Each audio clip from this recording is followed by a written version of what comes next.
A entrevista de Lula ontem ao Brasil 247, um canal ligado ao portal Brasil 247.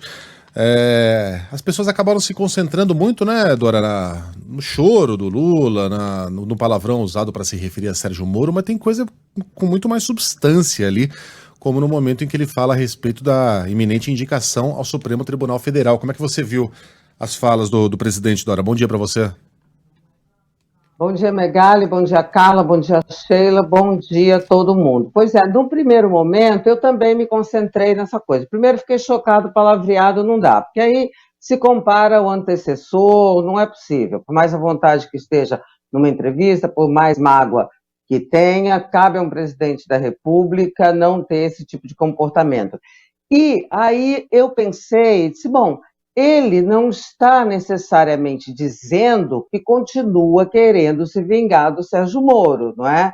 Porque ele está retratando ali uma situação em que ele viveu enquanto estava preso. Só que, logo adiante, ele, quando fala sobre a questão da lista tríplice para a Procuradoria-Geral da República, ele diz: eu não vou indicar pela lista, não vou levar em conta a lista tríplice, e é bom que o Ministério Público saiba que eu faço isso por causa do comportamento da Força-Tarefa do Paraná da Lava Jato. Ou seja, fala de vingança, fala de retaliação, fala que, por causa da questão dele com o Sérgio Moro, com a Lava Jato, com a Força-Tarefa, o Ministério Público será ignorado. Isso não é de lei,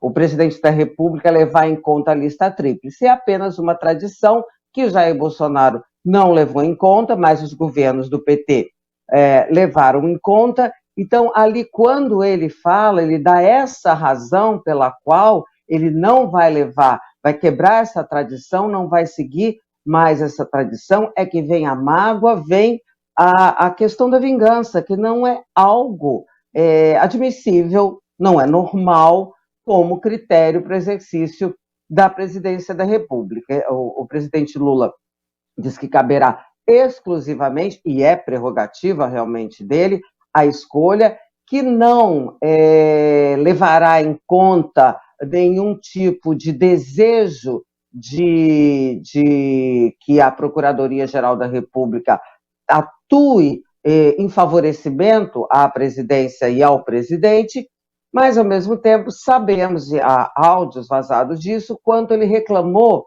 do comportamento do Rodrigo Janot, que foi indicado por ele e depois teve um comportamento, eu diria, até não independente, mas bastante contrário à presidência da República naquela época. Dora, e nenhum presidente é obrigado, você mesmo já apontou isso, a seguir a lista tríplice. E não sou eu que estou fazendo a crítica, quem fez a crítica foi o próprio Partido dos Trabalhadores quando Bolsonaro ignorou a lista tríplice ao indicar Augusto Aras para a PGR. Tá? A crítica não foi ao nome de Augusto Aras.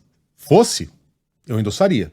Mas o que o PT escreveu na sua página foi um artigo com o título Bolsonaro e PGR. Desrespeito à lista tríplice é o maior retrocesso no país em 20 anos.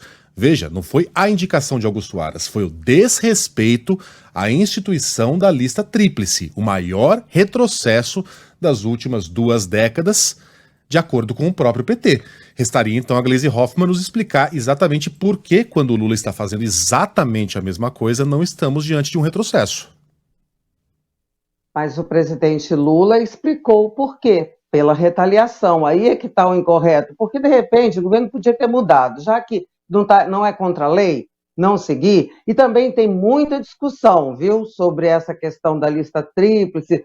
Advogados, especialistas, até no Supremo ouvi mesmo que isso é um elogio ao corporativismo, é polêmico, tá? Tá bom, mudou. Agora, mudar para retaliar, aí é que eu acho extremamente complicado, porque esse tipo de comportamento, de emoção, de sentimento, de mood, de impulso, isso pode se estender para outros setores do governo. Não é à toa que tem uma avaliação ampla, na esquerda, na direita, no centro, de que do próprio governo, tá? Que o presidente Lula está com sangue nos olhos e faca nos dentes. Já comentamos sobre isso. Então, não é uma posição que diga respeito ao discurso não conversa com o discurso da pacificação, e não é bom, né? Porque presidência da República requer bom senso e equilíbrio no mínimo.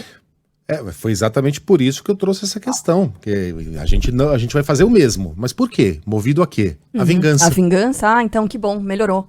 Então obviamente vingança não justifica né, nenhum tipo de ação institucional, né? Muito menos a indicação de um ministro do STF ou da PGR, especialmente saindo da caneta de um presidente que disse durante a campanha que não apelaria para o revanchismo e fez toda uma campanha baseada na pacificação do país.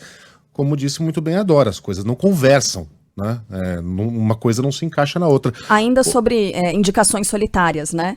Ontem o presidente Lula também falou nessa entrevista, Dora, sobre a indicação do próximo ministro do STF, que deve assumir o lugar de Ricardo Lewandowski, disse, olha, a decisão final é minha, eu não tenho compromisso com ninguém, com o Brasil somente.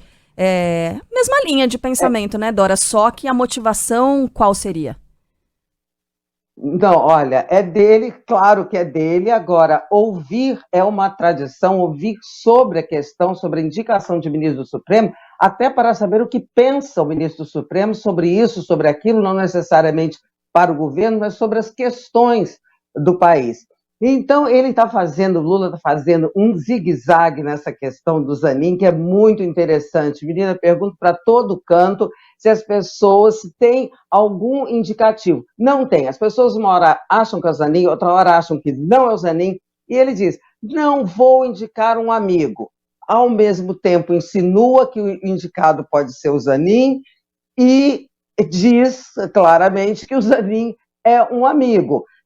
Eu ouvi, para a gente ficar assim na institucionalidade, dentro do Supremo a seguinte impressão, de que a primeira vaga seria sim do Zanin por uma questão de gratidão, que já acho ali um critério completamente questionável, porque eu ouvi a seguinte frase, o Zanin salvou a vida do Lula. Bem, e que a segunda vaga da ministra Rosa Weber seria para a mulher negra, como o presidente vem sendo pressionado. Mas o fato é que ninguém sabe, tanto ele pode estar fazendo essas referências ao Zanin para, digamos assim, prestar uma homenagem, né? E aí isso não significaria indicação necessariamente. Tinha uma velha história do Tancredo que dizia para o amigo, olha, vai lá, divulga que eu te convidei para ministro e você não aceitou, apenas por uma questão de prestígio. Pode ser isso, mas pode também indicar